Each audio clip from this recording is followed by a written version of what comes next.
Alright, now that we understand how color and light work, let's look at a very crucial skill that we as artists need to develop. And we can do that by training the eye.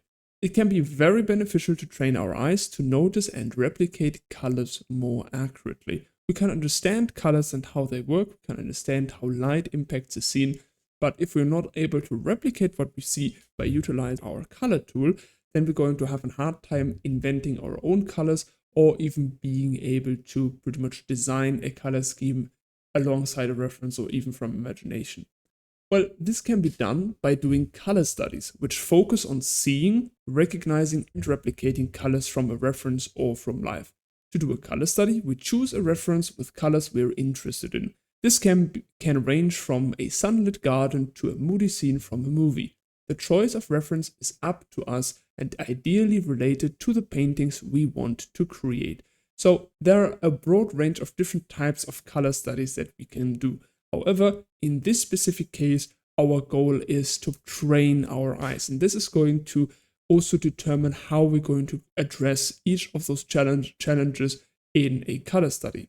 Working with flat colors is a great start to practicing accurate color selection. So what we're doing is, rather than slowly building up the colors in order to create, let's say, a believable painting, what we're doing is we're utilizing a full opacity brush, something similar to, let's say, this type of round brush, where regardless of how hard I press, I'm always gonna put down 100% of the color or the tone that I have selected. And what this does is it encourages us to choose the right color directly in the color tool that we have. So we have to look at our reference and make a critical decision to what colors are we seeing. We're trying to get an approximate reading, pairing it to the colors that we see, and then we adjust accordingly. So fairly similar to the exercises that we already did in previous chapters.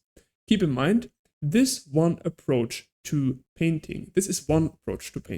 It encourages us to pick the right colors and simplifies the painting process by removing unrelated elements. Clear, definite, flat shapes of colors and tones. Now, let's have a look at the process. So first of all, for the process to make sense and be straightforward and simple, we're going to start with an initial sketch. This is by drawing lines to establish the placement of shapes and elements in the scene. Focus on capturing the important angles and appropriate form and size of each shape. The line drawing doesn't need to be perfect, it's just a guide. You can see that here very clearly we have our reference, a very simple photograph of a rock in the sea, and we're pretty much just making sure that the approximate shape and size is there. Which what this does is it simplifies the process. Rather than trying to paint everything all at once, we're pretty much first focusing on proportions, placement of shapes, shape design, etc. before we move on to actually focus on the colors. Second step is the flat color application.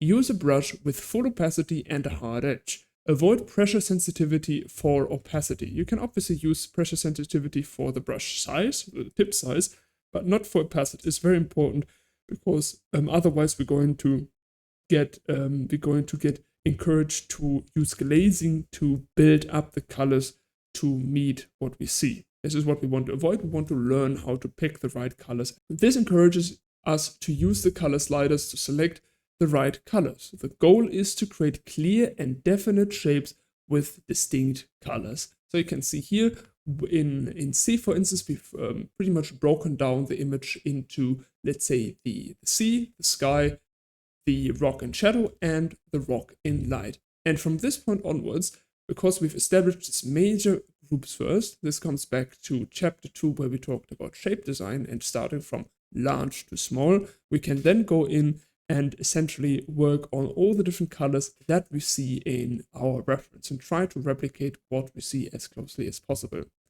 So that's something that here is represented as well, large to small. Begin by establishing large shapes of color. These provide helpful reference points for selecting the next colors in the study. Working from large to small ensures a solid foundation in your painting.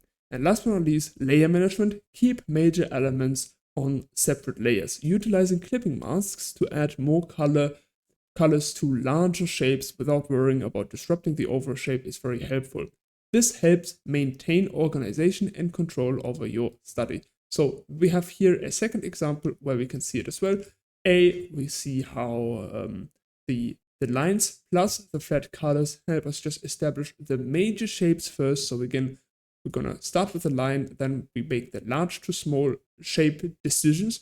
Afterwards, we can then go in and try to break down the reference into meaningful chunks, because this is not only a great exercise to practice seeing and replicating colors, but also how to organize shapes when we only have a full opacity flat brush at our disposal. If we can only design shapes, graphic shapes, like this is going to be a different challenge in order to create the effect that we're after. It might be a little bit more challenging, but at the same time, it's going to help really break down the image into something that is very believable.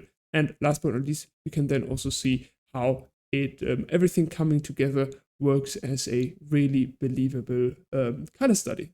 All these shapes you can see here, we can zoom in a little bit more so it becomes even more apparent. They're all pretty much flat shapes that I had to choose the colors for myself.